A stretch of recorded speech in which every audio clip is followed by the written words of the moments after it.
एका पेशंटचा असा प्रश्न होता की दिवसभरातून आपण किती वेळा जेवण करू शकतो. चला तर मग आजच्या व्हिडिओतून आपण जाणून घेऊयात आयुर्वेद याबद्दल काय म्हणतंय. नमस्कार, मी वैद्य धनंजय जोरी. आयुर्वेदामध्ये एक मुख्य सूत्र आहे, आजारपण कसं येतं ते आता आपण जाणून घेणार आहोत. की रोग हा सर्वेपी मंदारो, म्हणजे कुठल्याही आजाराचं मुख्य कारण आहे ते म्हणजे आपली पचनशक्ती किंवा आपला जो पाचक अग्नी आहे तो खराब होणं, तो मंद होणं किंवा तो विषम होणं.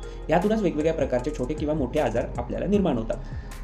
तर मग आपल्याला यातनं काय समजून घ्यायचं आहे की आपल्याला आपली पचनशक्ती योग्य ठेवली तरच आपण स्वस्थ राहू शकतो.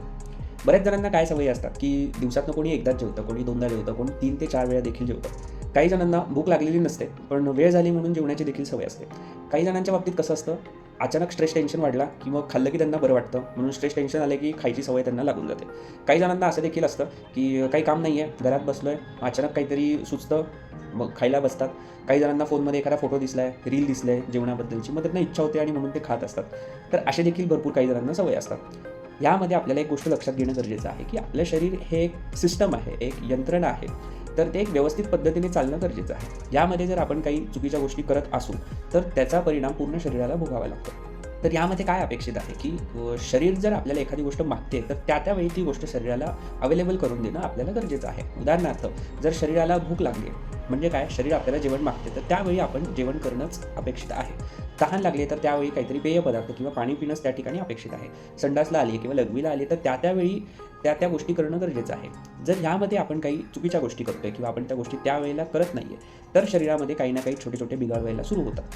आणि हेच जर भरपूर दिवस चालत राहिलं तर ह्यातनं छोटे छोटे आजारपण आपल्याला सुरू होतात आणि त्याचंच रूपांतर नंतर मोठ्या आजारांमध्ये देखील होऊ शकतं. त्यामुळे आपल्याला काय करायचं आहे, आजच आपल्या जवळच्या आयुर्वेदिक वैद्यांना भेटा, त्यांच्याकडे जा की तुमचा आहार कसा असला पाहिजे, तुमच्या प्रकृतीनुसार, तुमच्या वयानुसार, तुमच्या अवस्थेनुसार. उदाहरणार्थ, तुम्हाला पाळी येते तर पाळीच्या दिवसांमध्ये कसा आहार असला पाहिजे.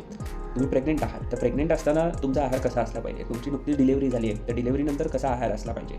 तुम्ही बाळाला दूध पाजताय तर दूध पाजणाऱ्या आईने तिचा आहार कसा ठेवला पाहिजे हे जाणून घेतलं पाहिजे. तुम्ही आजारी आहात तर आजारी असताना तुमच्या आजारानुसार तुमच्या शरीराला काय अपेक्षा आहे, तुमचा आहार कसा असला पाहिजे हे जाणून घेणं गरजेचं आहे.